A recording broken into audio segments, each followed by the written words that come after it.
Donald Trump se vante dès qu'il en a la chance d'avoir mis fin à 8 guerres, ce qui aurait dû lui valoir le prix Nobel de la paix. Je remarquais toutefois simplement au cours des derniers jours que ses supposés succès en la matière sont chambranlants. Des explosions meurtrières, par exemple, sont survenues à un jour d'intervalle cette semaine dans les capitales de l'Inde et du Pakistan et ont semé la panique dans les deux pays et une forte méfiance entre Indiens et Pakistanais. En début de semaine, la Thaïlande, elle, a annoncé la suspension de la mise en œuvre de son accord de paix avec le Cambodge voisin concernant leurs différents frontaliers, 2 semaines seulement après la signature de cette entente sous la supervision de Donald Trump.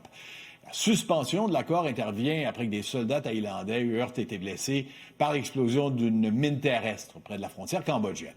Puis à Gaza, l'aviation israélienne a mené 3 frappes aériennes sur le nord-est de l'enclave palestinienne, en plus des raids menés en Cisjordanie par les forces israéliennes, toujours provoquant des affrontements et restreignant davantage la liberté de circulation des Palestiniens.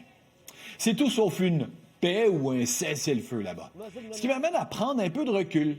Donald Trump aime se présenter en faiseur de paix, affirmant avoir réussi là où tous les autres avaient échoué.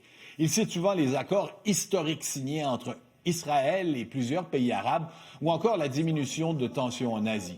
Ça semble impressionnant, mais à y regarder d'un peu plus près, ces accords reposaient déjà sur des bases très fragiles. Prenons les fameux accords d'Abraham, signés en 2020. Israël avait, à ce moment-là, normalisé ses relations avec les Émirats arabes unis, Bahreïn, le Maroc et le Soudan. D'abord dire que ces pays n'étaient pas en guerre en tant que tels avec Israël. Ils avaient surtout des intérêts économiques ou militaires à défendre et surtout une alliance à développer contre l'Iran. En d'autres mots, ces accords n'étaient pas construits sur une volonté sincère de réconciliation. Il s'agissait davantage d'une coopération stratégique. Et pendant ce temps, on l'a vu amplement à Gaza, le conflit israélo-palestinien restait entier. D'ailleurs, c'est une constante dans ces accords de paix de Donald Trump. Les principaux acteurs ne sont souvent pas invités à la table. Dans les accords d'Abraham, les Palestiniens n'ont pas eu leur mot à dire. En Asie du Sud, les discussions entre l'Inde et le Pakistan, encouragées par Washington, n'ont jamais réglé les vraies sources de tension, la religion, la frontière du Cachemire, la méfiance historique. On constate qu'imposer des accords sans dialogue réel n'aboutit qu'à de courtes et vagues trêves.